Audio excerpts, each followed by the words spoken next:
Well, I've always had a Yeah, face. This is Robert. this is my first day having a face, so it's like kind of a weird experience. Like you get a face and then immediately are going on camera. I can see how that could be a little Disconcerting. disconcerting. That's a good word for it. I was gonna say like jarring. Yeah. But here's the inaugural episode of our podcast, OK Podcast with Bad People. Yeah.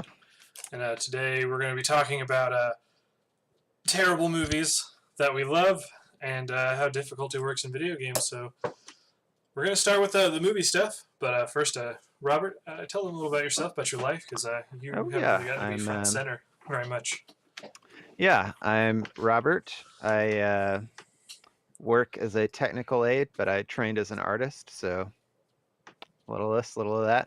I still like to try and make things, play games, watch movies. Just a person.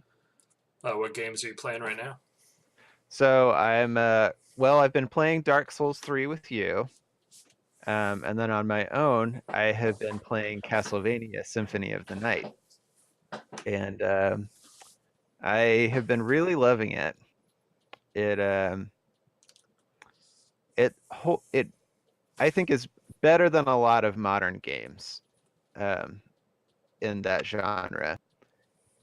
And I was playing it the other night and thinking to myself, like, there's not a lot of things this game could do to make me love it more.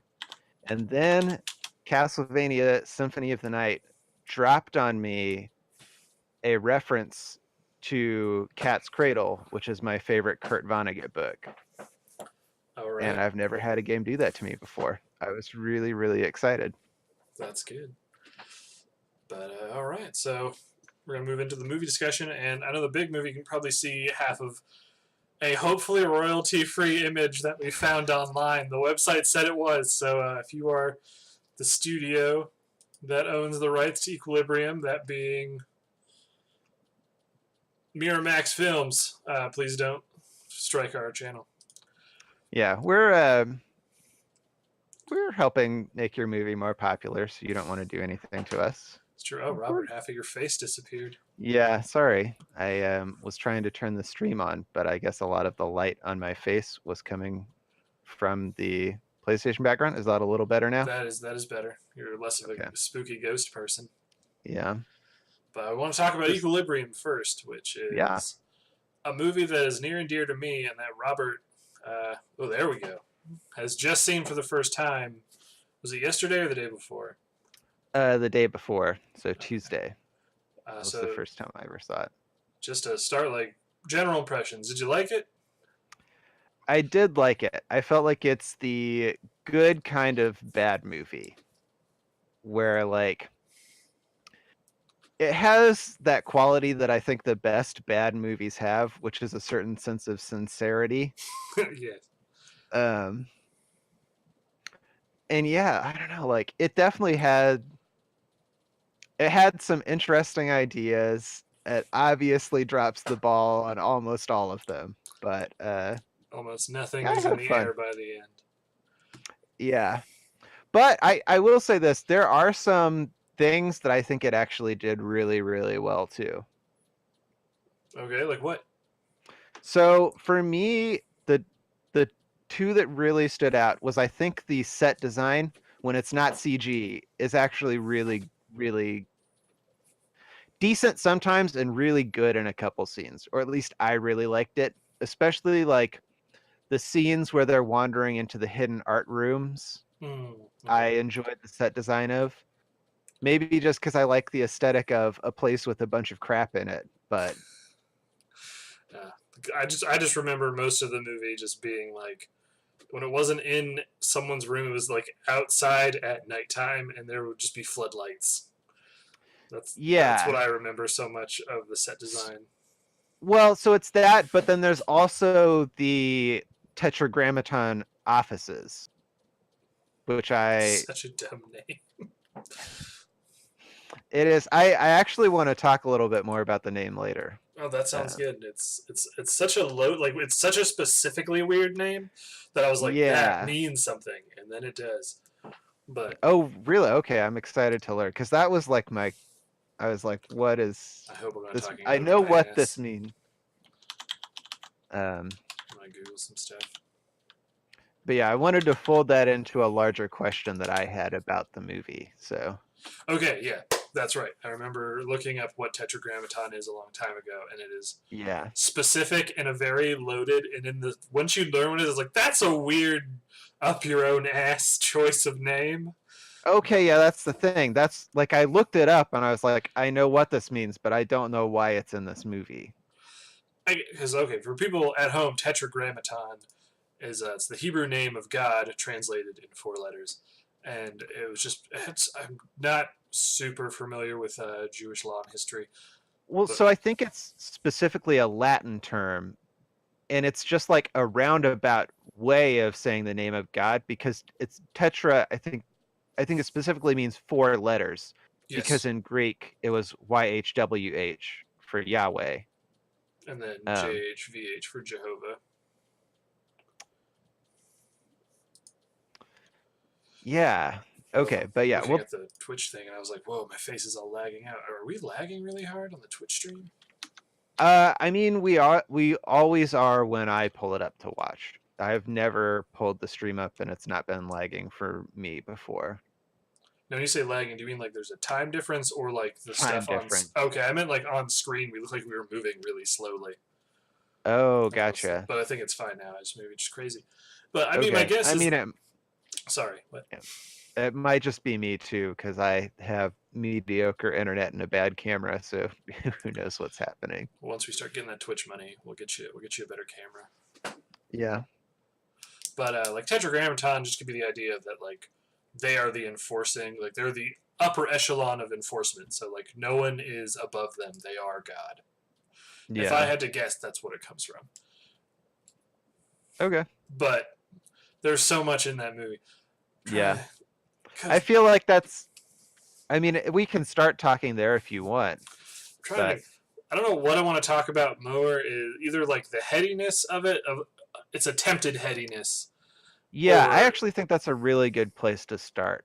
okay, that sounds good to me. Is like we talked a little bit about it before we started. Like before, I was like, you have to watch this stupid movie that I love. Is like it was made as a Matrix killer. Like that was Yeah. the point of the movie, and the Matrix got as popular as it did because of its like very, I would say, almost effortless combination of like I gotta see if I can get my hands in this shot. There we go. But one hand being action based, but the other time having my hands are so gross. Like philosophical undertones that were like easy to understand, but like hard to master when you really started thinking about it. Like the idea of like what is reality? Is reality purely what one person perceives? Yeah, or even just to like question the idea that maybe what you're existing in and experiencing isn't real is like a legitimate and interesting question to ponder. Yeah, like I'm trying to remember who it was, but it's just like some famous philosopher was just like, yeah, there is no reality. We're all just consciousnesses reaching out and touching each other. And like Hmm. when I see you, Robert, that is not what you see. Like your entire reality that my consciousness is touching yours is could be completely different. But Oh, like a phenomenological argument. yes, so Yeah. it's that sort of thing. But anyway, Equilibrium tries to do that, but I don't think And it it's really falls on its face. Yeah. so. The influences of the movie, and oh, by the way, there's going to be spoilers for this movie. I didn't put it. I put it in the tags. We're going to talk all about this movie for like 40 minutes or more, depending on how crazy we get, and then we're going to move on to video games. But it's in a world where emotion's outlawed, so the Grammaton clerics go around and they just karate explode any piece of art, literature, music that would evoke emotion. So that way everyone's dead on the inside. And the story is about one of those clerics who eventually learns, oh, maybe we're the bad guys. But there's a bit of Matrix and a bit of 1984 and a lot of Fahrenheit 451. Hmm. I've never read Fahrenheit 451, so that Do you know what I that's guess I about? missed out on. Yeah, I have at least a general idea because I know the name is about burning books. Like Mm-hmm. the temperature that paper burns at, right? It's And just I guess this I get the impression it's a dystopian. where the job of a fireman is to start fires, Oh, and it's to go and burn books so that like they don't incite.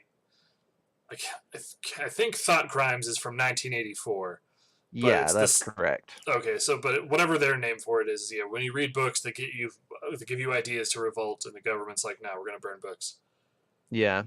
burn knowledge, so people can't be unhappy." That's what Fabulous Outrights put in there. That makes sense.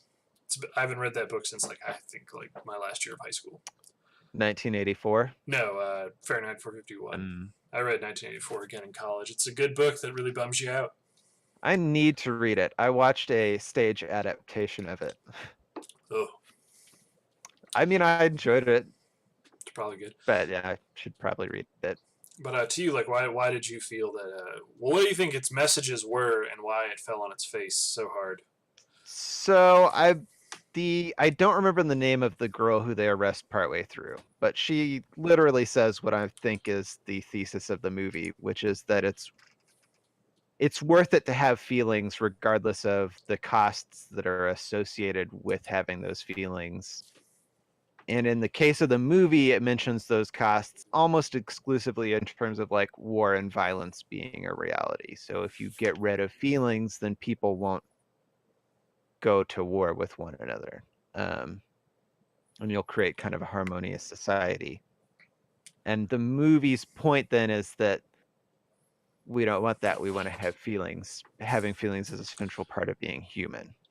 Like, is that a fair analysis of? I agree. It's such a low hanging fruit of an idea that it's just like, yeah, obviously. So I feel like the thing is, though, it's actually a really interesting philosophical question to ask. Like, is there something that it would be worth it to trade having feelings for? But I feel like the movie doesn't understand enough to even think about asking that question. They have to get to those gunfights. Yeah. I guess I'm like some Kurt Vonnegut book Galapagos does something kind of similar where like the basic question of the book is, well, the premise of the book kind of has to do with this future in which humanity has basically been reverted to an animal intelligence. And that everyone is just way happier now because they're not weighed down by the burden of all of their intelligence making them think thoughts that make them unhappy.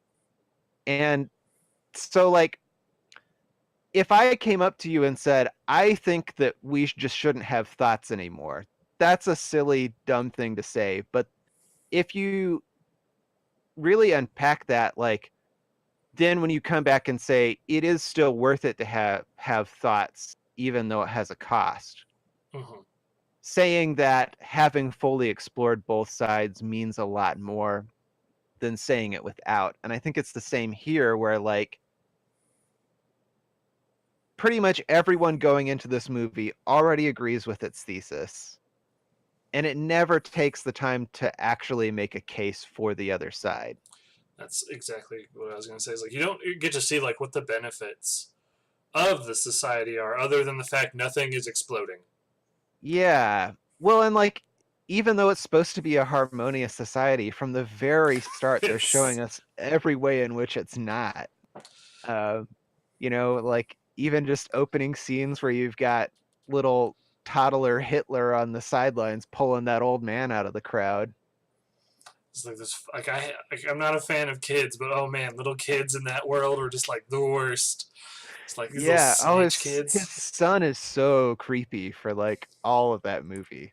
And that's another thing that's just pulled right out of Orwell's work. Oh yeah. Is the kids are they have like a title. I forget what they're called, but they're like children have the ability to pick up on people thought criming easier than adults can.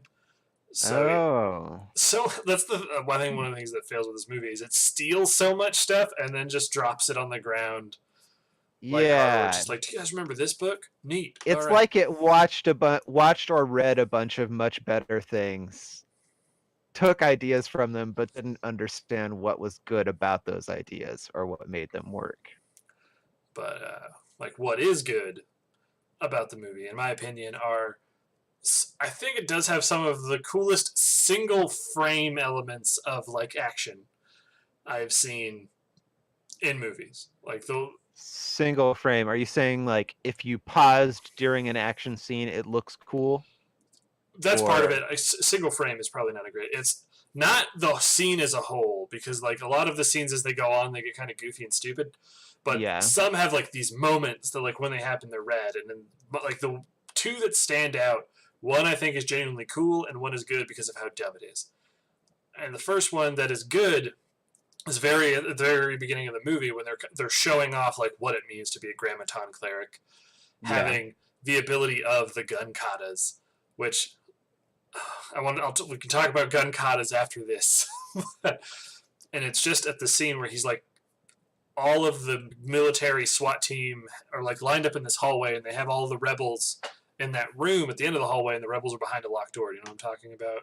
yes, yeah, And then Christian Bale's character, the protagonist, when he sprints forward and then they shotgun off the like latches, and then he kicks the door and surfs into the middle of the black room, and then just all of the yeah. gunfire just goes off around him, and they're like, "Did we get him?"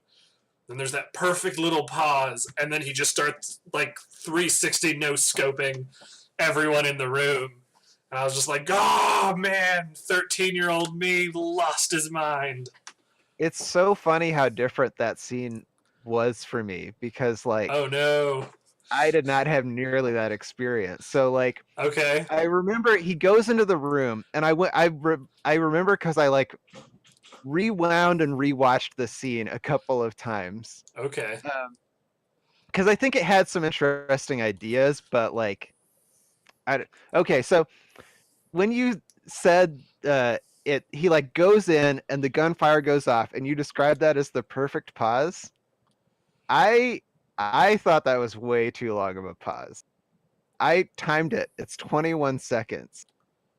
I thought that like my stream had frozen that I was Oh watching it through. I was like, why is this taking so long? man, Um, it may just be a thing that's way longer. yeah. But I guess they're talking the whole time.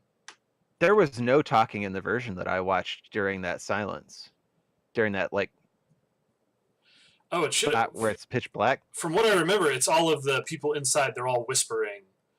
Where Huh. it feels very Batman from what I remember. So I might be wrong. I might need to go back and check and then revise I this. mean, it could also be that there's like multiple cuts and we watch different cuts. Is you can hear them going like, "Did we get him?" And they're like, "Yeah, we got him."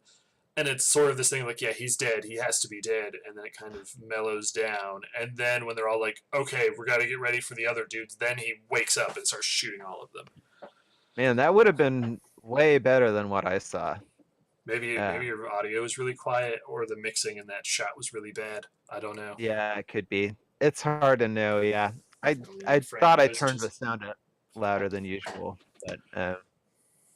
but yeah. So then like he comes back in, but it's like I think it was a cool idea that they had to sort of mask their lack of special effects abilities. Where Mhm. like as he's turning around, they're using the lighting effect, like the light strobing in and out, to like imply the coolness of the action without actually showing you it. Yeah, I completely agree with that. That is, they they're. I feel like they're like someone was like, "I have a great idea on how to save $700," and then they did it. We're like, "Shit, we filmed that, and the filming alone cost 800. So if we were gonna do it again, it would just cost more money. Whatever, fine, we'll go with it." But Yeah. and also, it's a dumb thing that doesn't make any sense because they're cross-firing at each other to hit the dude in the middle. So, like, I would have loved it more if, like, it happened and then he just walked back out and they're like, I didn't have to shoot. They all killed each other. Those guys are idiots. That would have been a cool way to do it. That But, would have been, I guess, like their version of that sort of infamous scene in Indiana Jones where he was like supposed to have that choreographed fight but he was feeling sick that day, so he just pulls the gun out and shoots him. Exactly. But okay, there's that moment which I would disagree on, which is fine. I might need to watch it again and be like, oh, that is stupid. Yeah. But So I watched it on Hulu. That's like the cut I saw, was whatever they had. and But- I'm once again, I may have been imagining. I'm 100% positive. You hear one of them whisper, "Did we get him?" And Okay. then he starts shooting all of them. But I remember it being 21 seconds. Maybe the stream did pause at the worst time. I don't know. That does seem like a ridiculous. That's the thing, amount though. of It's time. like I rewound it so that I could time it. Oh, okay then. Then I Yeah. don't know. That's nuts. But and then the second scene, I can't remember if they're part of the same scene because there's so many dumb, wonderful parts of this movie.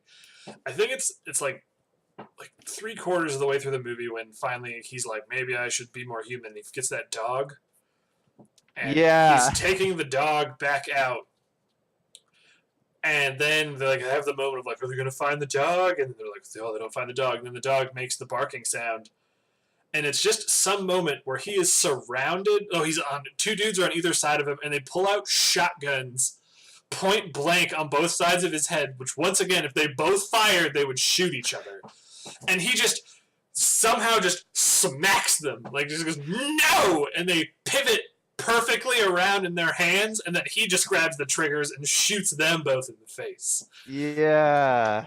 I was like, I want that to be like a Batman Arkham style hit Y to counter thing in a video game so bad, where you just go, nope, you shoot yourself, mister.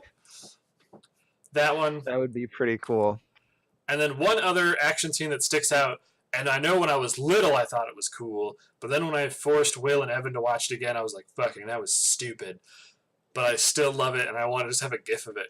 I wish we could have that just going in the dead space, but I don't know. I'll look for it maybe.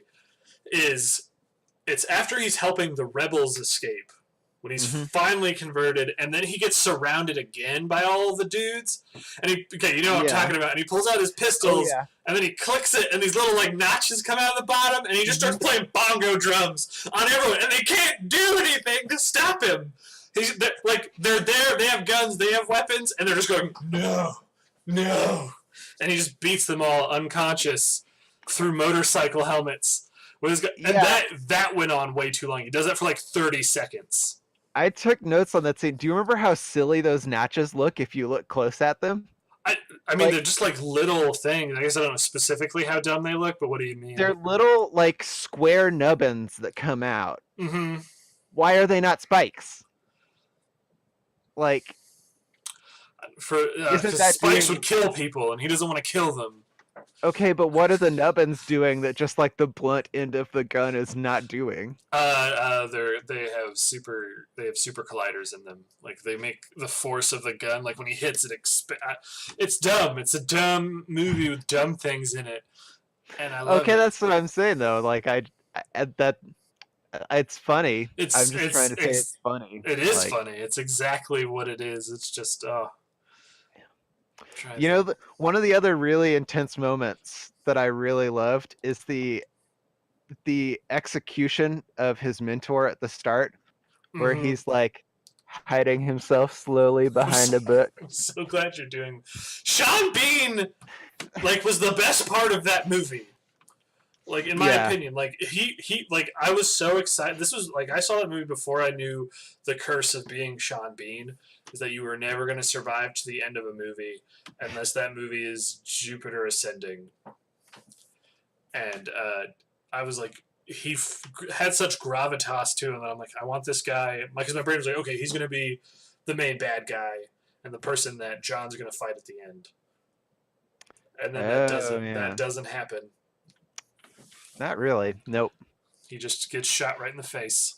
You know what though? I think that's kind of an interesting twist on the hero journey narrative, where at the start of the hero's journey, you always have to lose the father figure, but this time he literally kills his own father figure. Do you always have to, part of the hero's journey, you have to lose a father? I remember that being a part of the circle. I think that's a pretty standard part of the hero's journey, at least as I'm trying to remember the name of that guy. Joseph Campbell. Yeah. Campbell.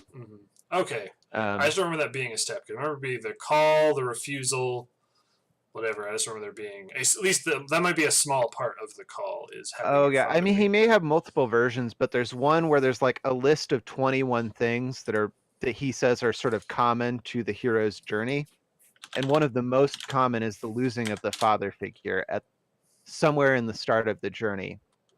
So like Obi-Wan Kenobi in Star Wars, or like Okay, because one I'm was looking Adam at like the Sandler's standard father. wheel that I've seen, and the first one's Call to Adventure. Yeah. Yeah, okay. But that could be a smaller part of it.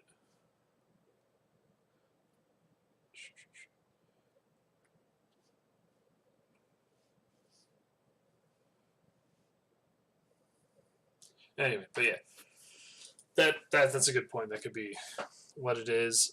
Man, it's 25 Yeah. minutes already. This Well, hasn't felt like at it. the very least, that's like a very common part of a hero's journey narrative is Mhm. that you're losing a father figure at the start, or even like all of your parents.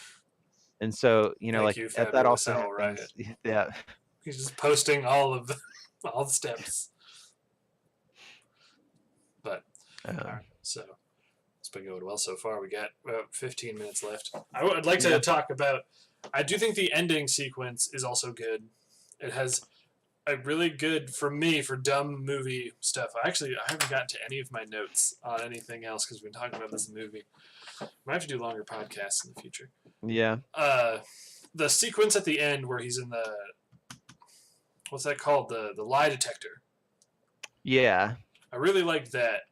That was just a cool moment where they're like, I guess to back that up, I was a little surprised that he wasn't the first time I saw it that he wasn't able to save Mary.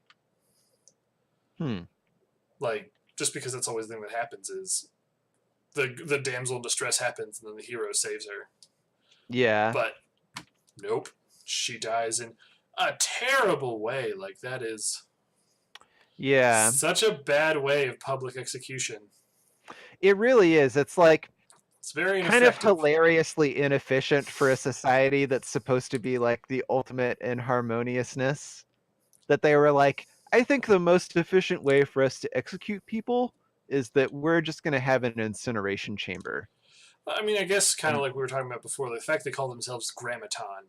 There's a very biblical thing of like you burn away the sin. Like fire is such a cleansing idea. Yeah, that's true. That makes sense, but it's so dumb. So that brings me to another question that brings me back to the question with like the Tetragrammaton stuff, which is that this movie has a lot of religious iconography in it, but I'm not sure why, other than like if they're pulling an Evangelion where they liked the aesthetics of it. But like it feels like it's so heavy-handed on its primary thesis that if it had something it wanted to say about religion, it doesn't seem like it's saying anything about it. So why use all that iconography? Because the writing's bad. Yeah. I think they saw their like religious stuff's cool. I think it's the idea of adorning yourself with trinkets that are tied to deeper meanings, the hope that no one's going to stare at them too intensely to see that they're all made of tinfoil and shoestrings. And then realize, oh, they don't really know what they're doing with these things. They just put them on. Yeah. We're hoping that most Hollywood movie people would be like, movie watchers would just be like, oh, that's cool. And then little nubbins. Like, the little nubbins. But that was good. What are your opinions on the big final fight? I found it kind of disappointing. I was really hoping they'd like actually pull out some cool gun kata stuff, and then they use swords. No, I'm talking about the fight after that. I guess they use the guns. Like that fight's pretty fast, though, isn't it? Yeah, it's very fast. I mean, it wasn't like bad. It just like kind of goes by really fast. I don't know. Like, I feel like for me, one of the major failures of the movie is the introduction of the gun kata idea without like ever really effectively following through on it. That is a good point. When I was looking online doing some very brief research, I think gun katas was like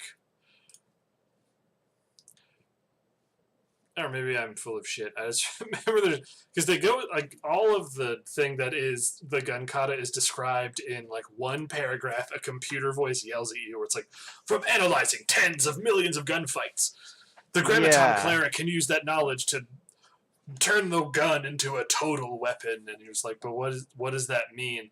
And then like even when they're doing that scene where Tay Diggs is like sort of figuring out that Christian Bale has like turned and they're fighting each other in the dojo, they're using kendo sticks. Yeah, Like, they're why using aren't they kendo using like sticks. fake guns? And like the other really cool scene that you pointed out is the one with the little nubbins on the gun, but he's just using guns as a melee weapon. It's a total weapon. It's range and close. What don't you understand, Robert? But uh, but I guess what I was bringing to the fact is the final boss of the movie is that like the guy who's the real president. He's not like a dude who's in Yeah. shape. He's like a chubby dude. Yeah, he doesn't look all that intimidating. And when he got up to be like the final fight, I was like, haha, but what though? He can't do chubby dude kung fu. And I guess they did sort of the best you can do when like it's sort of like the problem from old like Schwarzenegger movies. Schwarzenegger is always like this big imposing force, and the villain's like a 5'8" skinny white dude. So like you can't have Yeah. them fist fight because that guy would get turned into dude pudding. It was Christian Bale fighting this chubby dude with guns because you don't have to be ripped to fire a gun, and they're just shooting it. They would both be deaf and like shell shocked to shit by the end of that fight because they're just I think someone I saw I think they fire something like 28 rounds at Yeah. each other's heads when they're just like 4 feet away from each other. I feel dumb. How does that fight actually end? Like, how does he kill him? I feel really I don't dumb. remember. Such a good See, fight. I felt like it was a fight where they like jump into it and it's pretty cool for a couple seconds, and then he just like kind of gets him. But Can't remember. I don't remember. I did also sort of like the like antithesis, not antithesis. I'm trying to, like the fake out that was the Tay Diggs fight Yeah. because it's like, oh, they're gonna sword fight, and then Christian Bale's you're dead. Like he just kills him. Like he shows how much better he was than him the whole time, which was cool. Yeah. That was Sorry. fun. I laughed so much though at the special effect of his face having been chopped off and then just like sliding off. It's very bad. Yeah. But I kind of want to bring up some points about terrible movies in general because we've been talking about this for Okay. oh my god, like 30 minutes and it hasn't felt like it at all. Do you think this movie being a bad movie where it's earnest in what it does and it has some cool points, but like as a whole doesn't really doesn't push the art forward, and when it doesn't push the art forward, it kind of shows how dumb it can be. Like stacks up against a movie like The Room. I don't think it's on the same level of bad. But I feel like part of that is probably that I think there were at least some competent voices involved in making this movie. Whereas like The Room is just Tommy Wiseau, and he's just bad. Like everything about that movie is hilariously bad. And like this movie, I like talked about the set design as one thing I liked, but it's got a couple of other scenes and some of the cinematography that I really, really liked too. Like, do you remember that scene where he's kind of like starting to become aware of his emotions? And he's going up the stairwell, and there's like a ton of people all around. And he notices this lady. Like touch hands. Yeah, well, he doesn't touch her hand. He just notices her like holding the handrail and is like, and he takes his glove off and doesn't touch her hand. He just runs his hand along the handrail. And I was like, man, that's like an actually really good way of showing like how nuanced the experience of suddenly having emotions when you've never had them before is. That he is like having this cool experience just from touching a handrail. And like it's good, like it's thematically good. It also, I think the cinematography in that scene is really great. Like if you go back and watch it, I think that scene looks way cooler than any of the fight scenes end up looking. It does look really great, just like the wave of people. Because I think all those were real people. They weren't any like Yeah, CGI people. for sure. Yeah, you could tell if it was CGI because their CGI does not look good. No, it is a movie that more than anything I would love to own the rights to either make the movie again now with like, oh, we know what kind of makes it good and what didn't work, or I think it could work very well if something like HBO bought it and turned it into like a series, like a Yeah. mini series, like a 1 season, 10 episode thing where they could get more Hmm. into gun katas. And then like the thing at the end where like his kid was fucking with him the whole time and had emotions the whole time, Yeah. and like that could be explained more so it isn't such a like what, that doesn't make any sense. But to me the biggest issue in Equilibrium is the fact they are slaves to the whole idea of what the material is that you can't have emotions. Yeah. So everyone is just po-faced the whole time for the most Yeah, part. except that like I felt like Christian Bale was really bad at being like straight faced. Like he Mm, even in those opening scenes they'll like bring up his wife and you can tell he's like trying to pretend that he's not having an emotional reaction or something. Like it just does not feel believable. it's something that if like, and I'm not a director and I don't have those powers, I think it would be one of the few instances where having sort of either like a facsimile of the character kind of like in the same scene of them, like I wish there was more internal monologuing or something so we would see what the character is feeling rather than just having stimuli bounce off a flat board and then just fall on the ground or like Yeah, that's true. It's hard to make a movie that's very explicitly about emotions when emotions are something that are very hard to translate to film. so it'd be Um, something like where he would say something but like in his head you'd hear the audio of him like freaking out really hard when they're going to catch him, but on the outside yeah. he's just like, I don't have emotions. I don't So know. here's like another question is could you maybe improve it by like changing the tone of the movie in that like you could approach the question that the movie's asking but not take it as seriously and maybe by doing that get a little bit more into the questions that's asking. So you're saying like make it a little bit more lighthearted or more like black comedy? Yeah, I think black comedy is maybe closer to what I'm thinking of, where you're like accepting that there are some parts of that world that are never going to make sense, Mm. or at least like you'd need a much more talented writer to make those parts of that world make sense. And so, like, instead of doing that, you're just like, we're going to start from a place where we're just accepting that some of this doesn't make sense. It doesn't have to. This isn't a reality, it's a metaphor. I mean, I guess the short answer to that is a good writer can really do anything. Because Yeah. yeah, if you could get a good writer to do that, I think that would make the movie more enjoyable if they acted the same way, like they were still but there was an undercurrent of something to like even chuckle at and then feel guilty about later. That would Yeah. add a whole new dimension to the film. Because like right now, when stuff happens that's supposed to be emotional, and they're just like, you're like, what the fuck's wrong with you? It's so hard to like John as a character, Yeah. Yeah, I definitely agree with that. but as a, I just looked and I have this note on here, but I'm not sure where I was going to go with it. Is I think we were talking about the room. I think maybe more people know about the room than they do Equilibrium I think that's probably true. because it's so bad that it's like you need to watch it for how bad it is. And Yeah. I mean, it also had like a movie made about it that starred, it was James Franco, yeah, right? I think both Franco Yeah. brothers are in it. The Disaster Artist, I think that's what it's called. Yeah. Yeah. I think that's Um, it. is like I like this movie isn't that kind of bad where it'd be like watch it because it's so bad. It's watch it because it's cool, but you have to understand that I also know it's not very good. But is what would you say of? I may have just given away what my opinion is.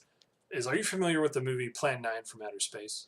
Absolutely, yeah. Okay, what would you Yeah. say like would be like our generation's like Plan 9 from Outer Space?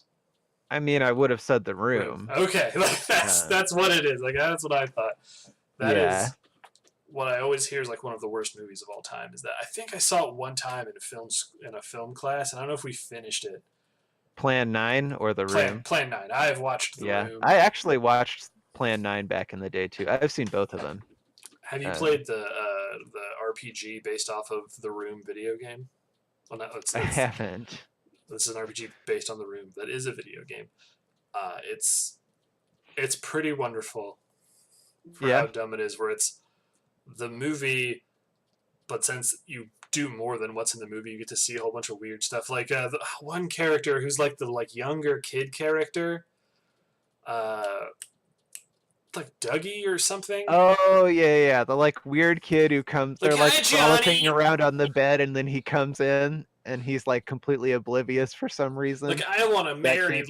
Lisa. Like that. Yeah. Like in the video game, I think you'll get a kick out of it. Something to try after you beat Symphony of the Night is look up the Room game.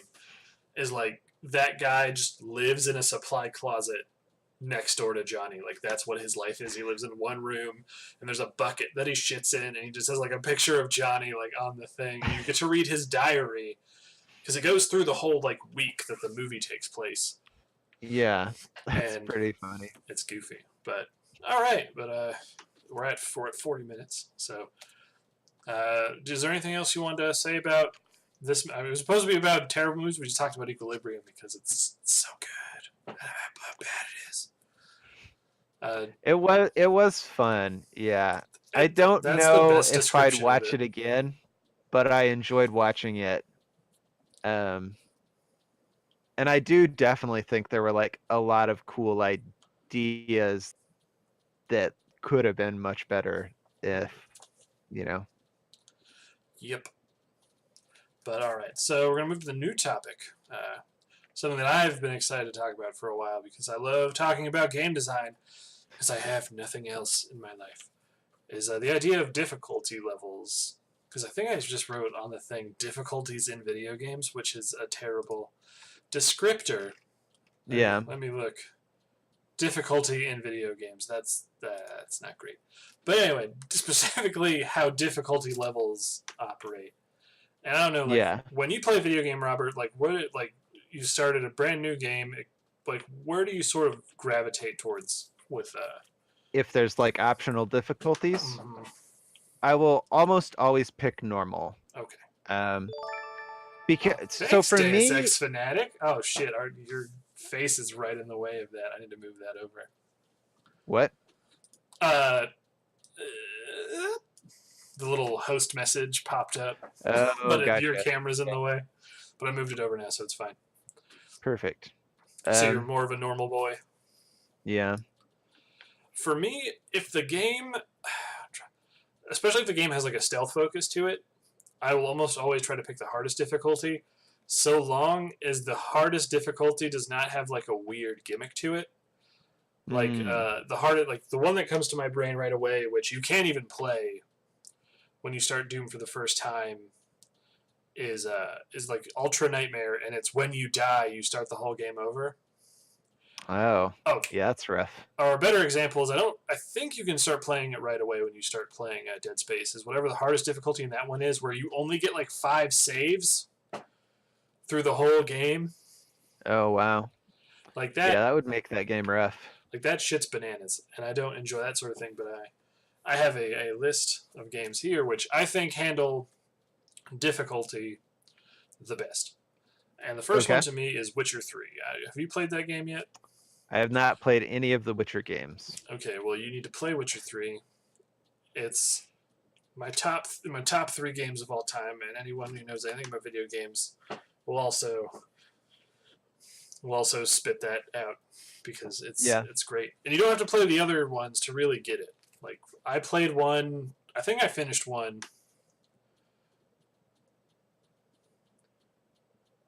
I just saw a message pop up from Deus Ex Fanatic, and I started reading it.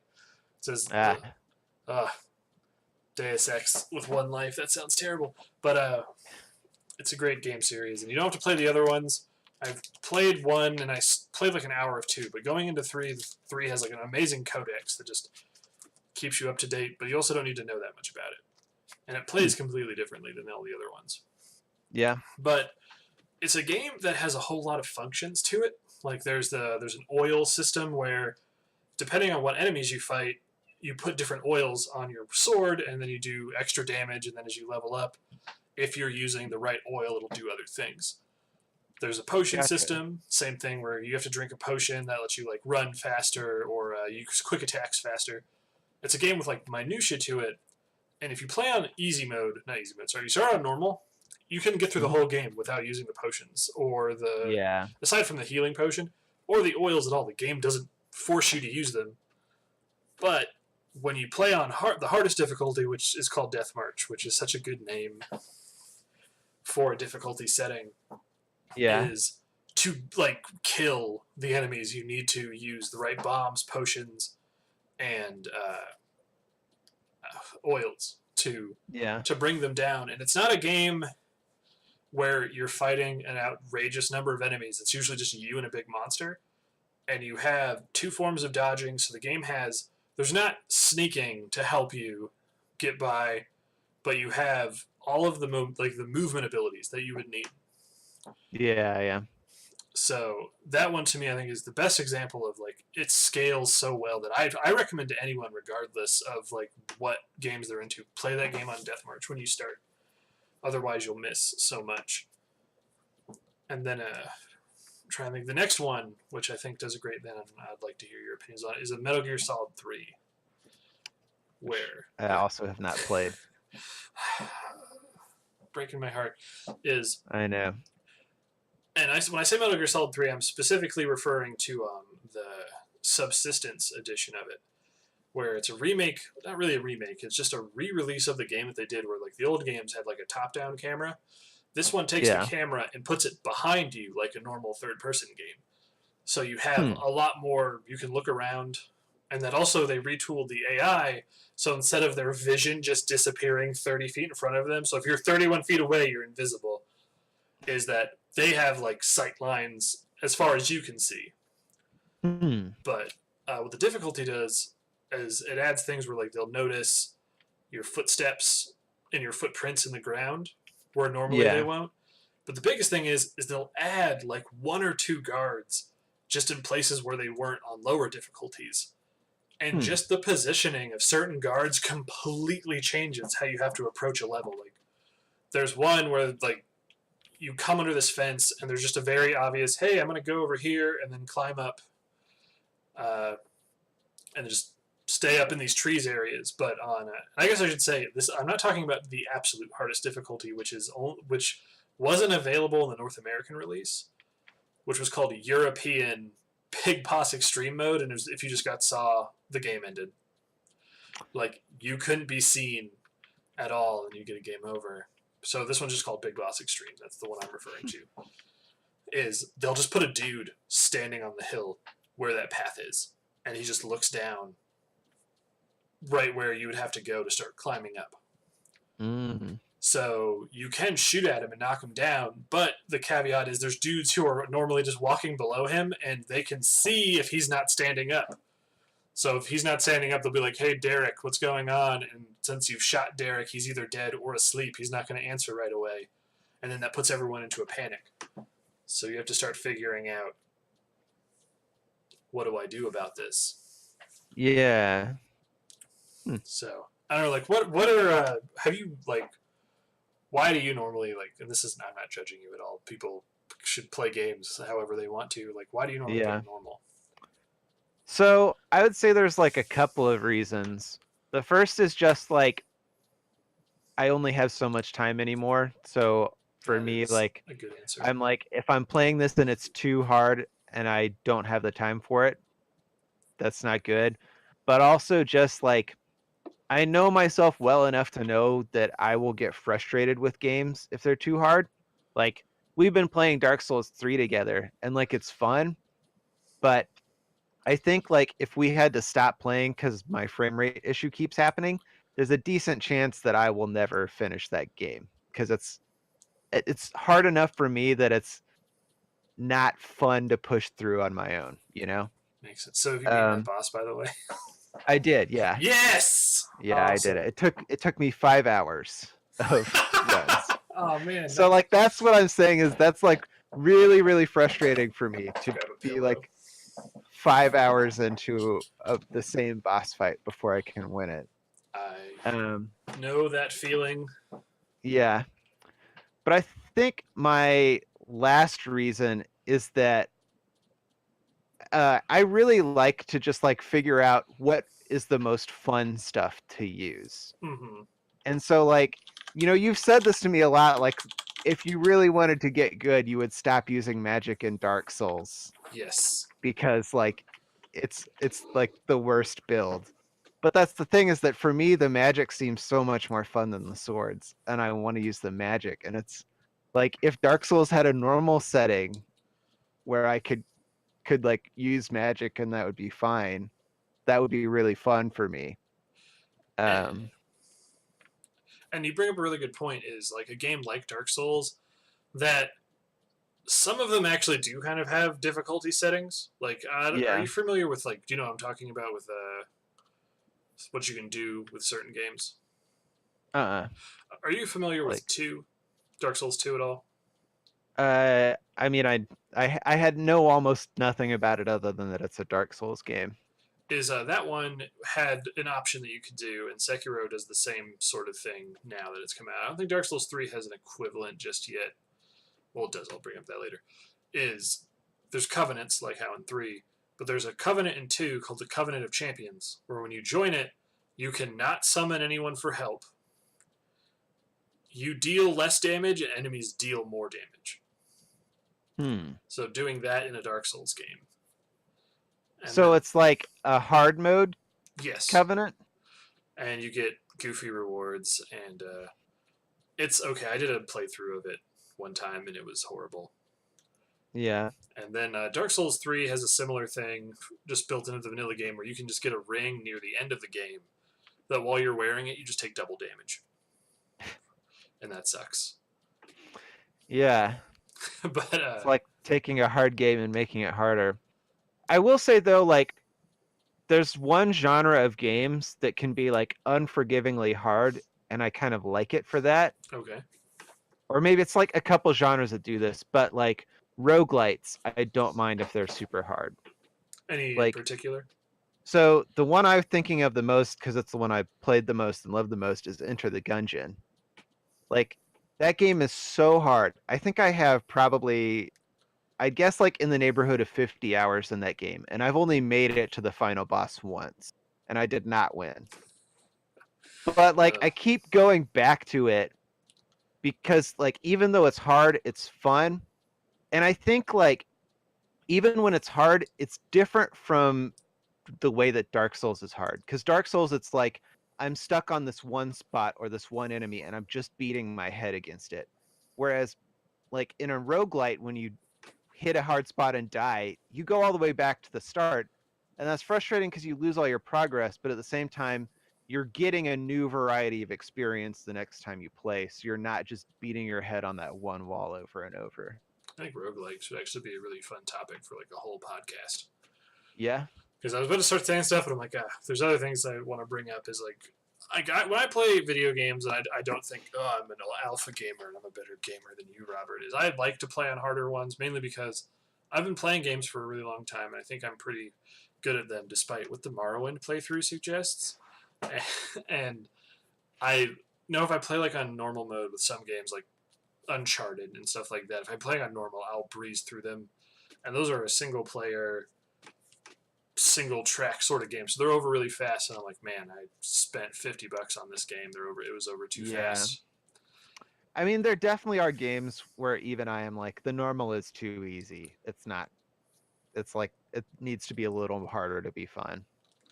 But Um, like any in particular that you can think of? Not off the top of my head. I actually, you know what? I think Skyrim I did that with, where I started on normal and it was just like too easy. Partially just because I always end up Playing a sneaky um, archer. being the sneaky archer, which is pretty broken in that game. It is ridiculous. But I'm gonna say is I don't know what I want to talk about more because we jumped into Dark Souls, and that is a game where they don't like rebuild it for different difficulties. Like it was built and crafted for a specific difficulty. In this case, it's a very hard one. And Yeah. I appreciate that because it does the thing of like it makes a game like I've played through Dark Souls. I think I'm on my 4th playthrough with you guys, and my first playthrough it took me like 100 hours. Yeah. But on the playthrough just before you guys, where I was just doing a goofy little fun run, I got to where it would take me like 40 hours in like 9 hours. Oh yeah. So, but stuff like Yeah, that. the Souls games do get easier the more that you play them. That's definitely true. Just that I love that feeling you get of like like you said, like you're slamming yourself against something, one particular thing for so long that eventually like it breaks. Yeah. And you get to see what's on the other side, and it's so But good. you have to have the patience to keep slamming yourself against that thing. You do. Or never mind. Or you drink gamer fuel and then that gives you the power to overcome. Thanks. That is an Mountain Dew, option. I'm trying to when I also think of another great game that handles its difficulty really well, it's sort of in the same vein I was talking about. It's like The Last of Us, where it's a game that is just so well crafted that like all of its systems work well enough that you can put it on the hardest difficulty, where basically everything one hit kills you, but there's like the right amount of cover, and the AI reacts in a believable way. Like when I was playing Morrowind earlier today, I was trying to steal this helmet. And this is, like I said, this is a problem with Morrowind only to the fact that it's so old. Is like I needed the dude to not look at me, but you have no tools to be like, go look in the other direction without shooting him in the face with an arrow. But a game that just offers you like the most tools is something I like to play on the hardest difficulty. Which brings me to the other end of the spectrum. A game that I think handles difficulty terribly are most, I think, first-person shooter, like, campaign games like Modern Warfare.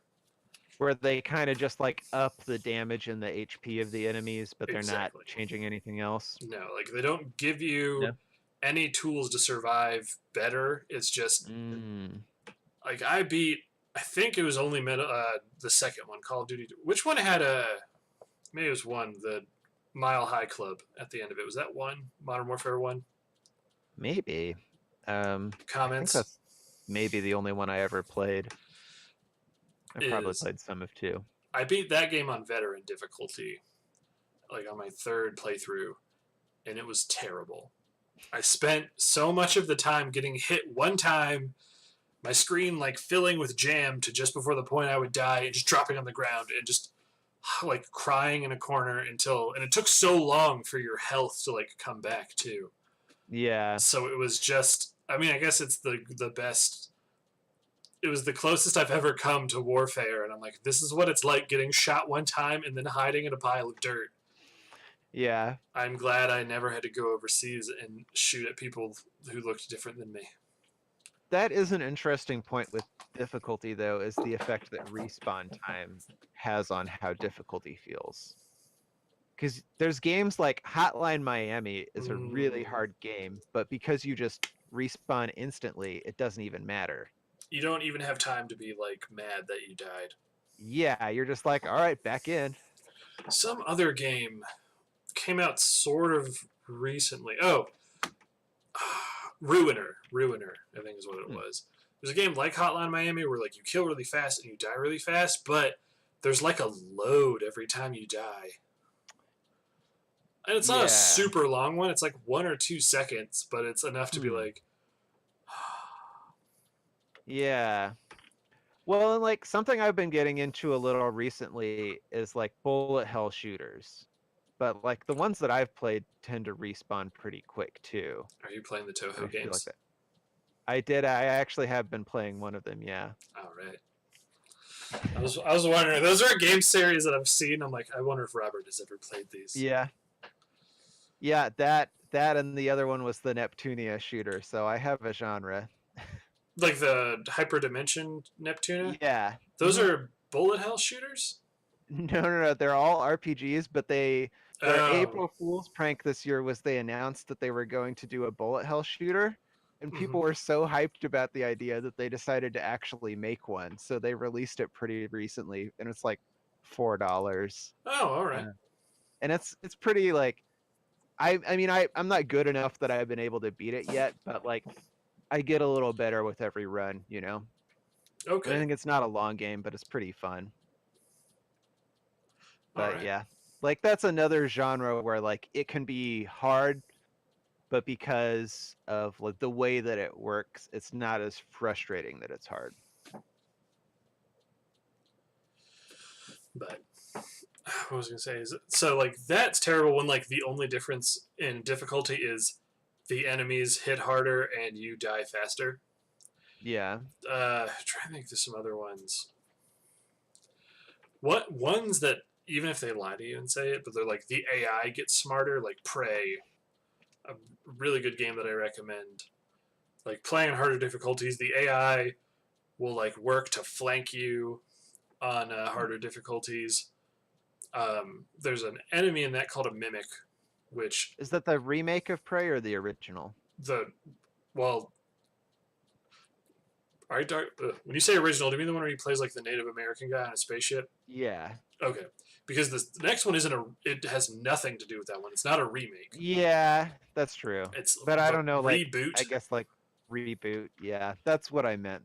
Yeah, Better. that one. Where which is so good if you like immersive sims. Like there's an enemy type called the mimic, which just can turn into any game object in the game.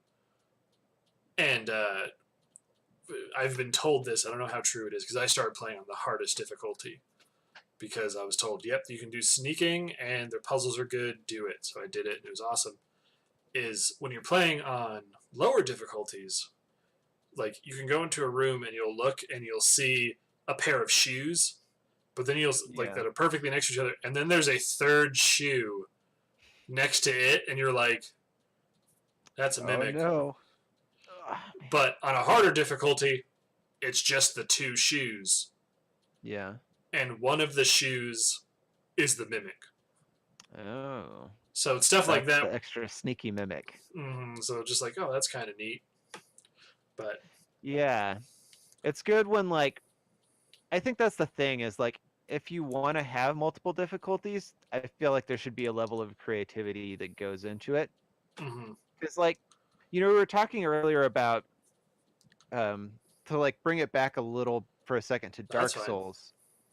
I feel like even though Dark Souls is maybe too frustrating of a game for me to ever beat on my own, I think it's like a valid and even good artistic decision for it to be as hard as it is because it like sets the tone of that universe.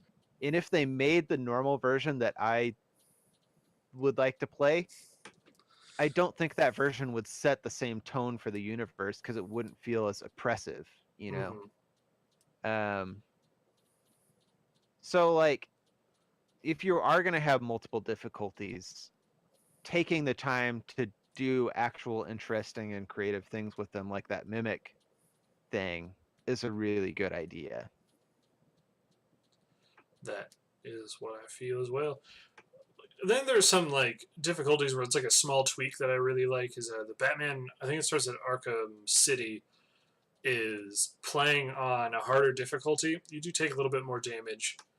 The enemies don't take any more damage, but the main thing it does is it takes away the counter icon.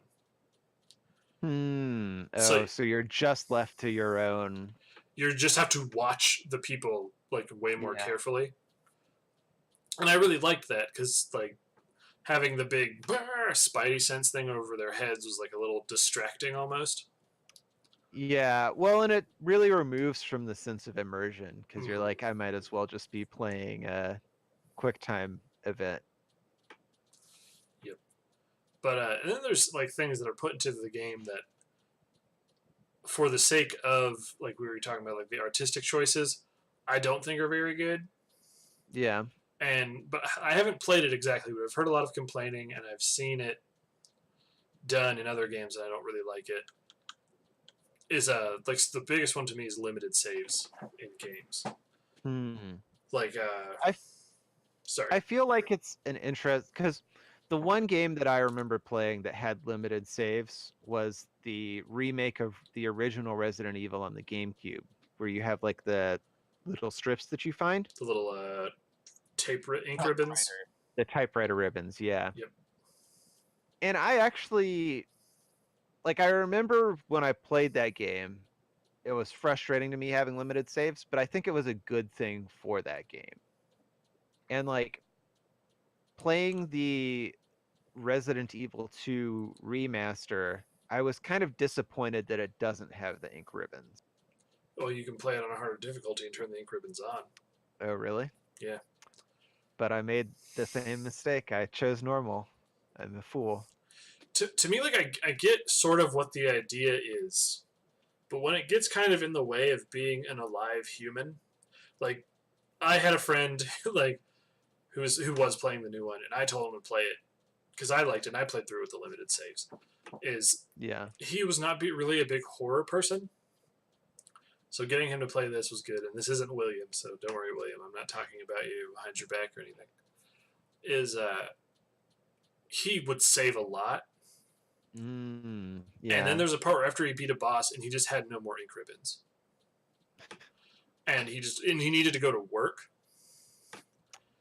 And he Ooh. basically what happened is he like paused the game, he lost power and ended up losing like 2 hours of progress. Oh, And man. he wasn't a big gamer boy, so then he just gave up and never played it again. And then was Yeah. like mad at me for like when I tell him about it, like, you should play it. And he's like, no, that game sucks. Is what I'm thinking of in a game now that I'm very excited to play, but it's such an issue in this game that like the most popular mod just removes this aspect of the game is in Kingdom Come Deliverance. You can only save by finding an inn, which I think is fine, but I don't know how the traveling system in that game works, of whether or not that's like a pain in the ass. Or you drink this drink called Savior Snaps. And it's apparently very expensive in the game compared to like other things. Like sleeping in an inn is like 5 monies. I think it's called groschen. But buying a Savior Snap is like 100 to 200. Yeah. And you have the ability to make it later, but first your character has to learn how to read. And then you play like an overly elaborate mini game of like cooking.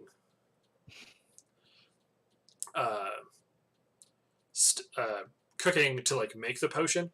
And it's a game that was buggy, and like how Dervik is saying in the chat right now is like you could be like, oh, I haven't saved in a little bit, but I'm fine, and then your game just shits its pants and it's like, well, I haven't saved in 2 hours, and you lose all of your stuff. Like that sucks. Like I think there should have been an option for like Resident Evil is a good example.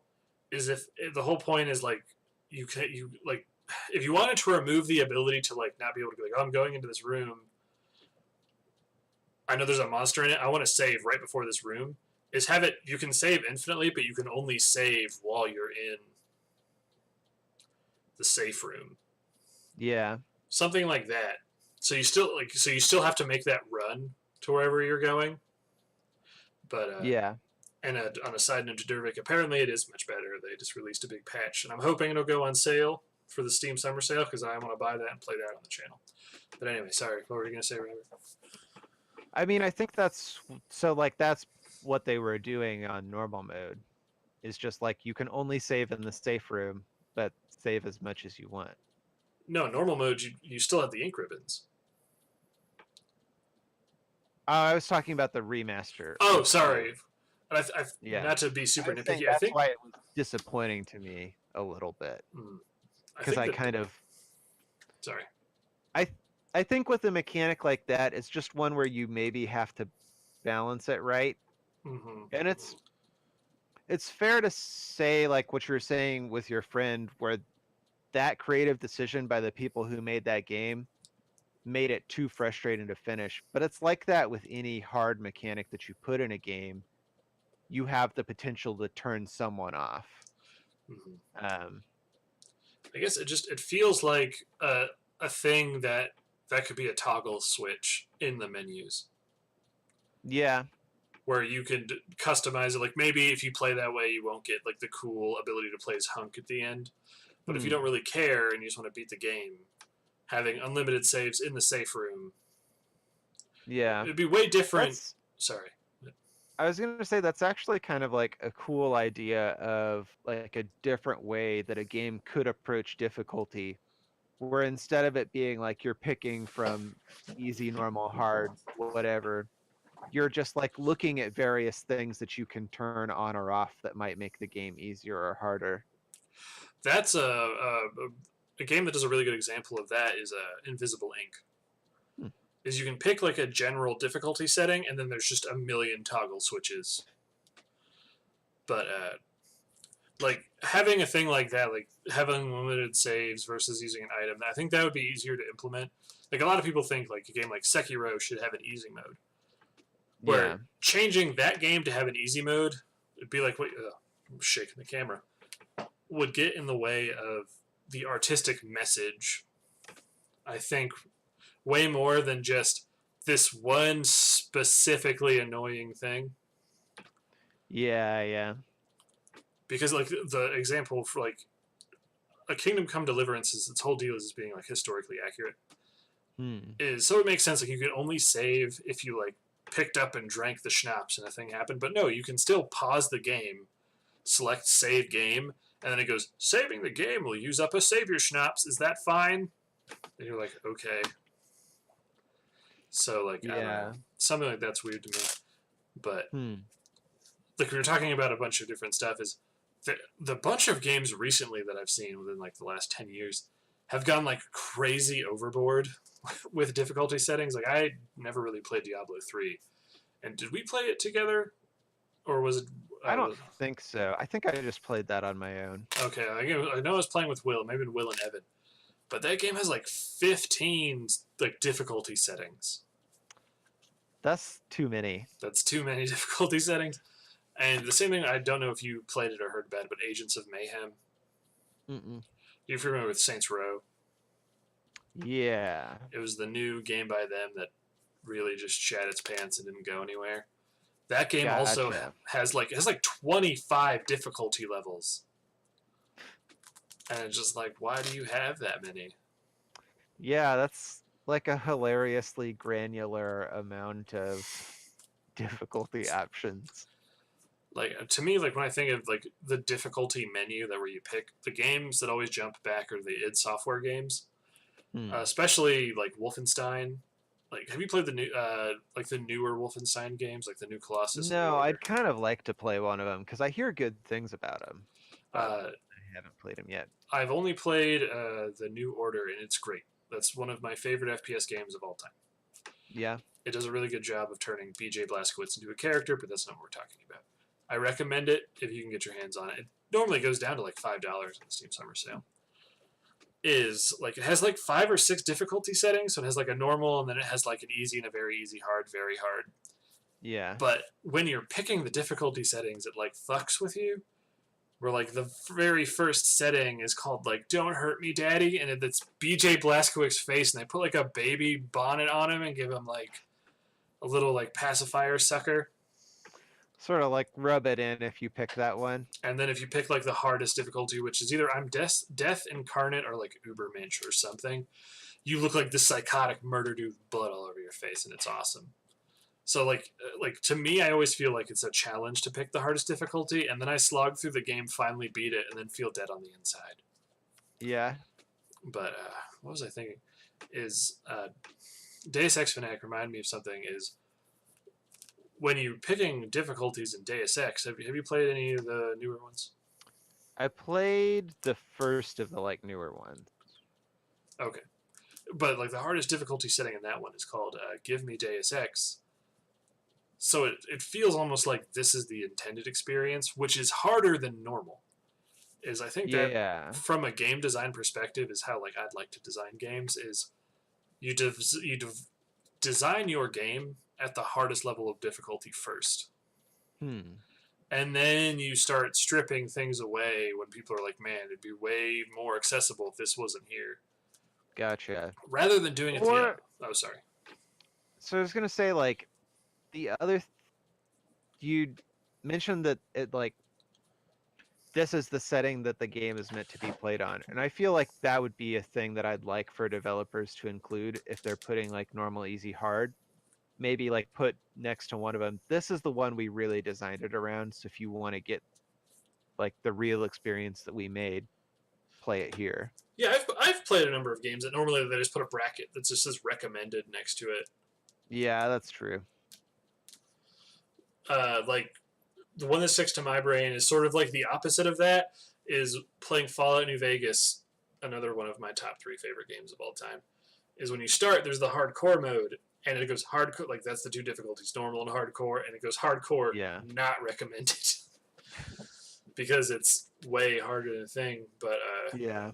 I'm trying to think of some examples.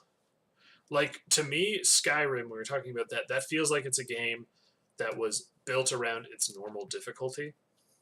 Yeah. And then in one of the expansions or one of the like updates, they added master difficulty, which is a difficulty setting you cannot play unless you have broken the shit out of your game. So like it feels like it was built like almost the opposite of what I was talking about. Yeah, if you're like having to fight the mechanics of the game to sort of manipulate a win, that sort of thing. That sort of thing where it's Yeah. I don't know. I also like this is like the weird I'm gonna just like self-deprecate for the rest of this thing is like I don't get a lot of feeling of accomplishment in my life. I write things. I'm doing this Twitch channel and we have some very solid followers and I appreciate it, but I don't really get a sense of achievement a lot in my life. So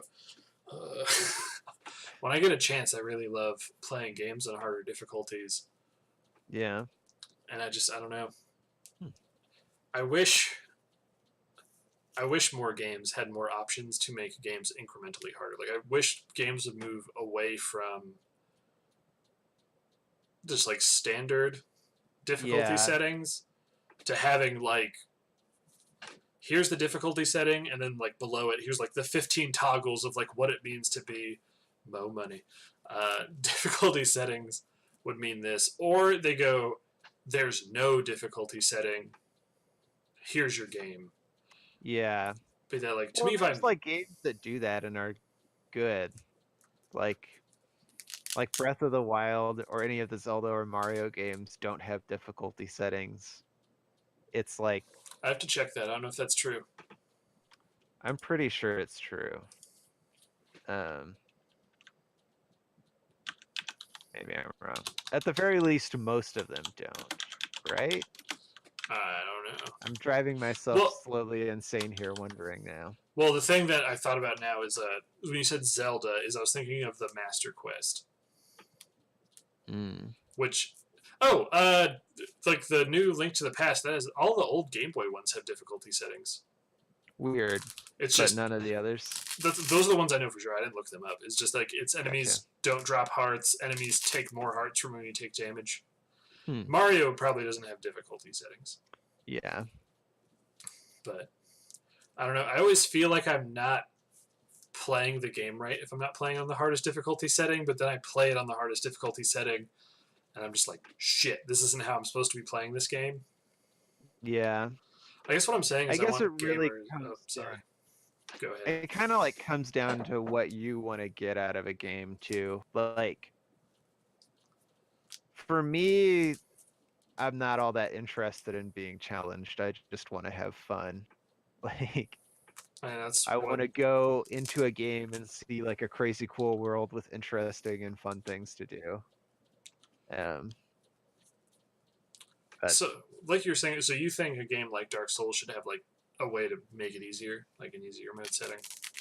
So I'm kind of like, I'm really conflicted about that question. Because like I said, so I think it would be financially a good decision for their company. Because I feel like a lot of the times if you bring up to Dark Souls to someone who's never played it, they're like, isn't that game really hard? I don't want to do that.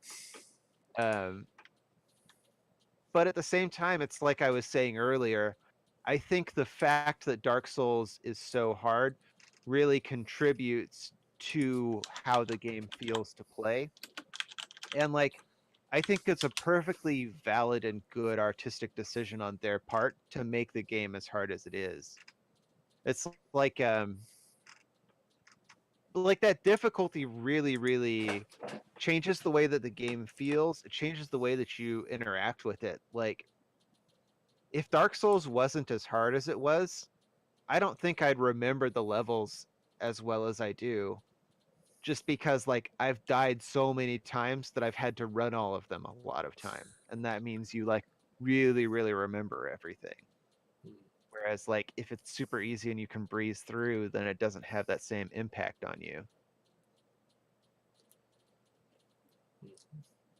That does sound really cool, Dervik. Just bringing up stuff about the new Assassin's Creed games, how their difficulty works. Huh. You've played. I would think you've played more Civ than I have. I hate Civ. I know that's a terrible thing to say. Have you always hated Civ? No, I Or played it did- some when I was younger, but it just like really started to irk me like a Because of couple people years you know, ago. or because of the game itself? It is like the game itself is just like hate is too strong a word in all Oh, fairness. okay. But it's just like not fun at all for me to play. Okay. I don't need games to be super hyper action all the time, but Civ is just way too slow for me. Well, that's fine. I guess I was barking up the wrong tree on this one. Is I thought you liked it. Is like that one is another one which I think handles difficulty in a terrible shitball way. Is Yeah. the AI just gets to cheat when it's put on higher difficulties. Like all their stuff gets done way faster. And I know we know people who play the Civ games on those higher difficulties because they're demons. I guess I don't know. Well, I think that's like part of what I like. I have one specific roommate who really loves Civ. Yep. And I think part of what is so fun and intriguing to him is the idea of like becoming so good at the strategies of the game that you can beat those super hard computers that are basically cheating. And that And, makes sense. Yeah, and like I think that's perfectly valid for him to want that, and it's good that Civ provides that for him. Mm-hmm. But like but in my just, opinion, that is not a good way to do. Like I don't think you should ever feel like the game is cheating. Yeah. But like that game like rubs your face and how hard it's cheating. Like you start in the Stone Age and they already have machine guns, and you're just like, what? Come on. Ethiopia doesn't even have those now. But sorry, Ethiopia. But I mean, you could like.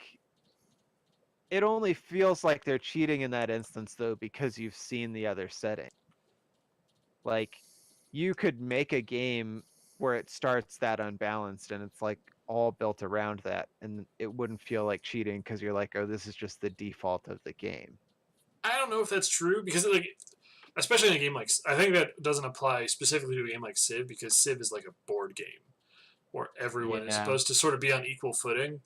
And if I'm starting with cavemen with spears and I look over and like Will gets to start with bomber jets, I'd be like, Will, what the hell? And he's like, whatever, man, I'm king difficulty. This is what it is. I'd be like, that's cheating. And he's like, like, yeah. But you're right. Yeah. That's one of the reasons, like, yeah, there's no difficulty settings in some games and you don't know how hard you're getting dicked because you have no point of reference. You're just a dumb idiot baby in this big world that wants to beat you up. Now, aside from Dark Souls, and we're getting close to it being over, so I just want a couple more little fun questions. If anyone in the chat also has, like, what are your some of your favorite really hard games or the hardest game you've ever played? Yeah. Like, what are some of the hardest games you've ever played? With Dark Souls being like an obvious one. Yeah. So I think a lot of the roguelites that I've played have been pretty tough. Enter the Gungeon, Faster Than Light. Both of those are really hard. Have you beaten either of them? No. Okay. I've beaten like a run in Faster Than Light, I think. That's what I meant. Yeah. I've only got to the last Souls in Enter the Gungeon, or the last boss in Enter the Gungeon once. That's a rough boy. Yeah. I feel like I probably played more hard games when I was younger. I'm having a hard time remembering what. But that also is another little small point. Do you think games have gotten harder or easier over time? So I actually think they got easier and then they got harder again. Cause like well, so like the first games that were the like arcade games were like they obviously have to be hard because you want someone that you want them to suck down quarters. Yep. Um, and then like when you get the first generations of home consoles, there's like a really limited amount of things that you can put in those first cartridges. So like you can't make a really long game, but what you can do is take a short game and make it take months to beat because it's hilariously difficult. All them ghosts and goblins. Yeah, so I think that's like a big part of why a lot of the classic NES and SNES games are just like really, really hard.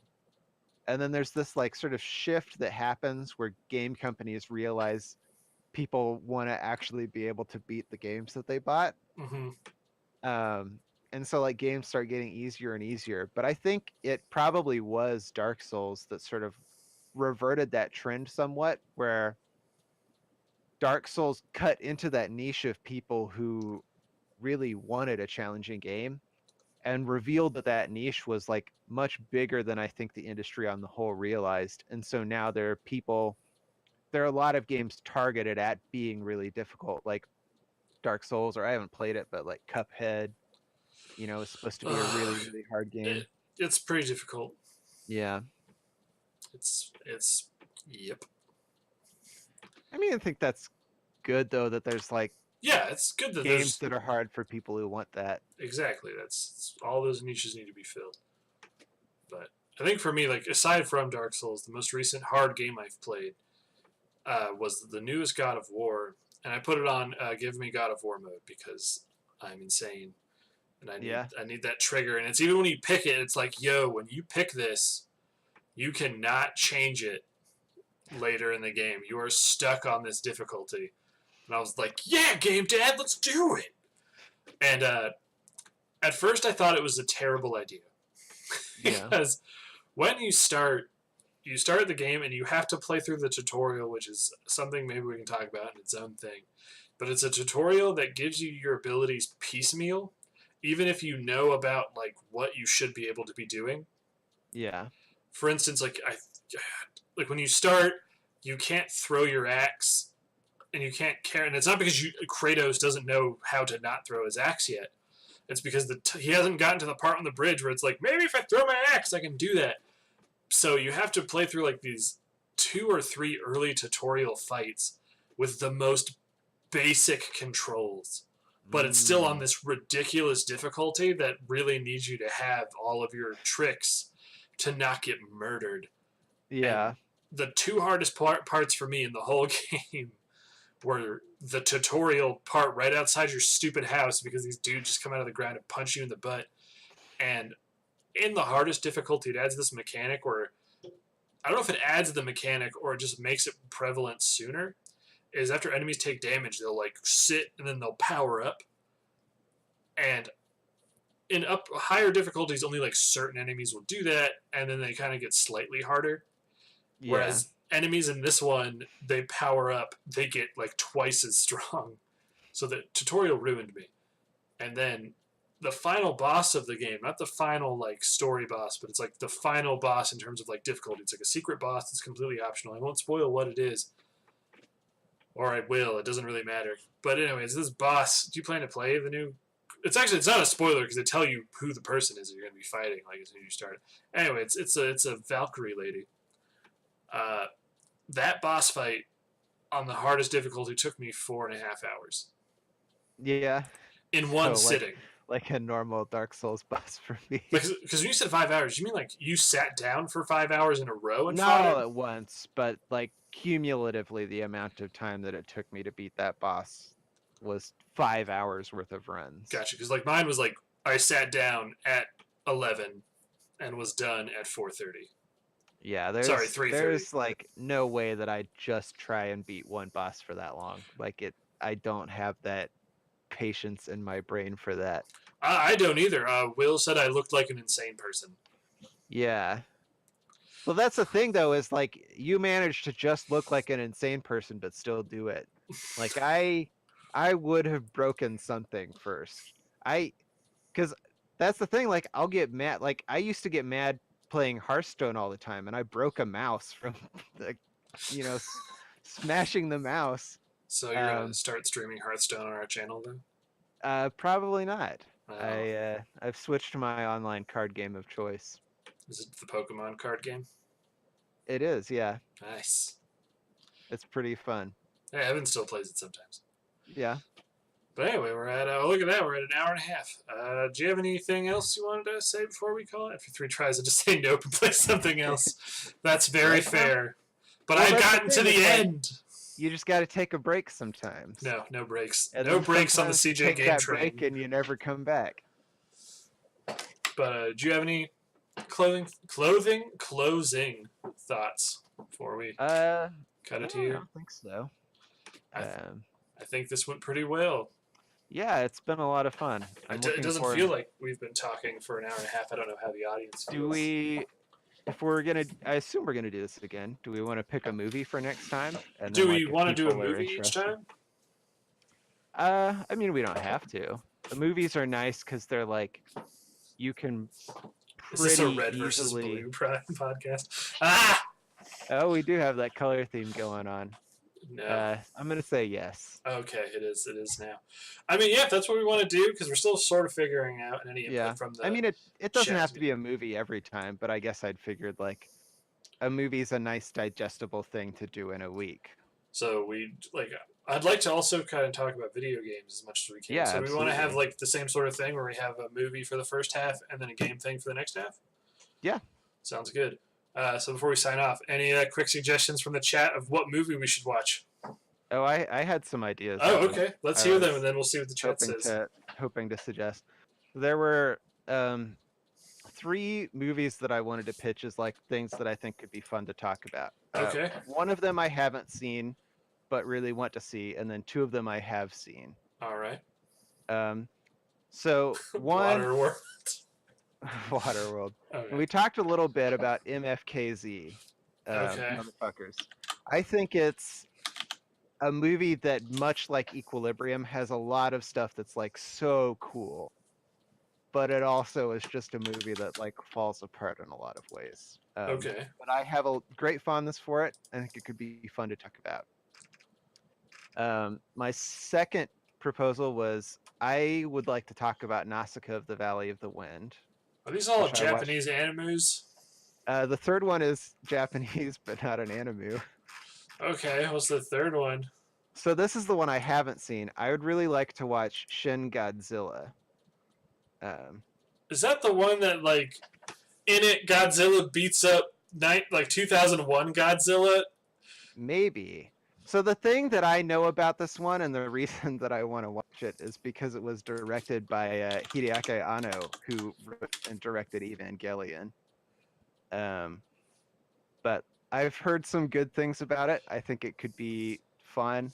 I do know a little bit about like the fact that it does have some thematic content to try and dig into. So What was the Nausicaa one? Nausicaa of the Valley of the Wind.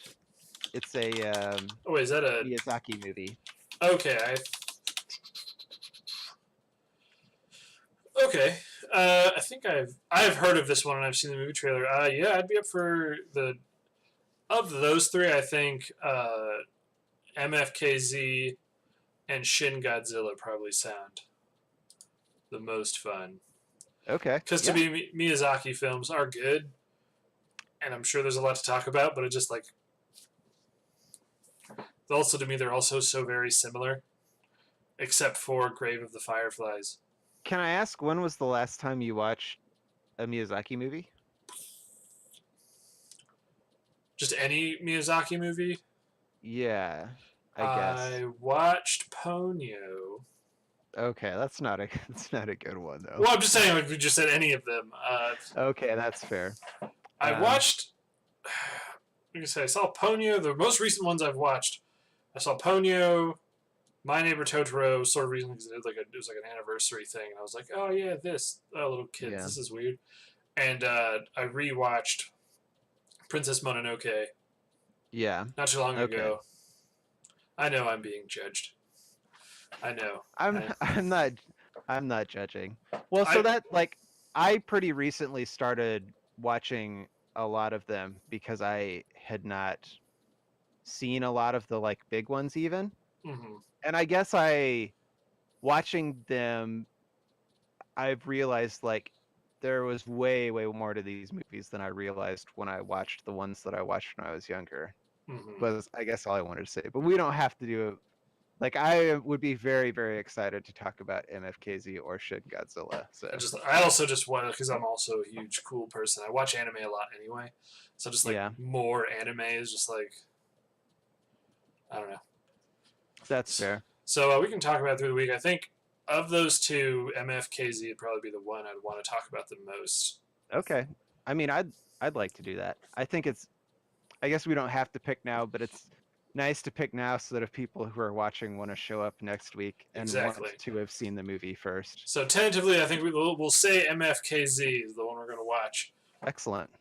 And if I watch it and I'm like that movie sucked, I don't want to talk about it because I'm so mad at how much it sucked that I'll tweet out watch it Godzilla. Okay. All right.